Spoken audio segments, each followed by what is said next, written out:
दुनिया कहती है मेहनत से सब कुछ पाया जा सकता है। अगर कहीं सच्ची इज्जत मिलती हो तो मुझे भी बताना। लोग कहते हैं मोहब्बत दिल से की जाती है।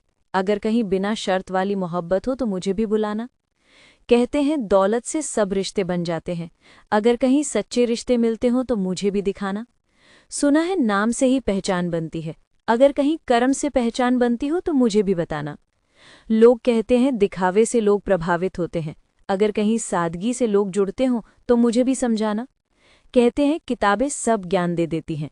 अगर कहीं अनुभव से सीख मिलती हो तो मुझे भी ले जाना। सुना है ताकत से सब जीत सकते हैं। अगर कहीं प्यार से जीत मिलती हो तो मुझे भी समझाना। लोग कहते हैं खुश रहने के लिए बहुत चाहिए। अगर कहीं संतोष से खुशी मिलती हो तो मुझे भी बताना। कहते हैं सच बोलने वाले अकेले रह जाते हैं। अगर कहीं सच की कद्र होती हो तो मुझे भी बुलाना। सुना है लोगों को चेहरे से परखा जाता है। अगर कहीं दिल से इंसान पहचाना जाता हो तो मुझे भी बताना। दुनिया कहती है समय बदल देता है सब।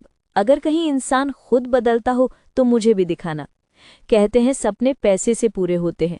अगर कहीं मेहनत से पूरे होते हों तो मुझे भी समझाना। लोग कहते हैं झूठ से काम निकल जाता है। अगर कहीं सच से काम बनता हो तो मुझे भी बताना। सुना है दुआ से मुश्किलें टल जाती हैं। अगर कहीं आशीर्वाद से चमत्कार होता हो तो मुझे भी पास बैठाना। कहते हैं इज्जत धन से मिलती है। अगर कहीं व्यवहार से मिलती हो तो मुझे भी समझाना। लोग कहते हैं अकेलापन बुरा होता है। अगर कहीं सुकून मिलता हो तो मुझे भी बताना। सुना है दुनिया सिर्फ ऊंचे पद को मानती है। अगर कहीं इंसानियत को मानते हो तो मुझे भी बताना। कहते हैं दौलत से पहचान बनती है। अगर कहीं कर्म से बनती हो तो मुझे भी दिखाना।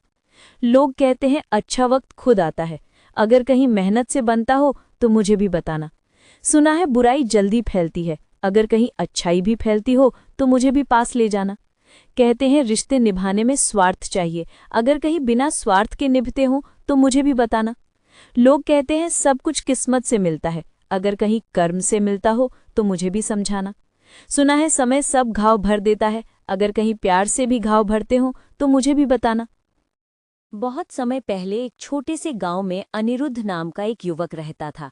हर साल दिवाली आती थी और गांव के लोग नए कपड़े खरीदते, मिठाई बांटते, घर सजाते और पटाखे जलाते थे। लेकिन अनिरुद्ध के मन में सवाल उठता कि क्या दिवाली केवल दिखावे का पर्व है या इसके पीछे कोई गहरा संदेश छिपा है। वो उलझन में था और सोचता रहता था कि आखिर असली दिवाली कैसी होती होगी। भाग 6। फिर दादाजी ने कहा, बेटा, अगले दिन नरक चतुर्दशी आती है, जिसे काली चौदस भी कहते हैं।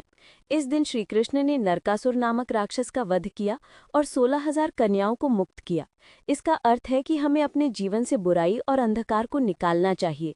इस दिन तेल स्नान और दीपदान का महत्व है। ये दिन हमें आलस्य, क्रोध और बुरी आदतें छोड़कर नई शुरुआत करने की प्रेरणा देता है।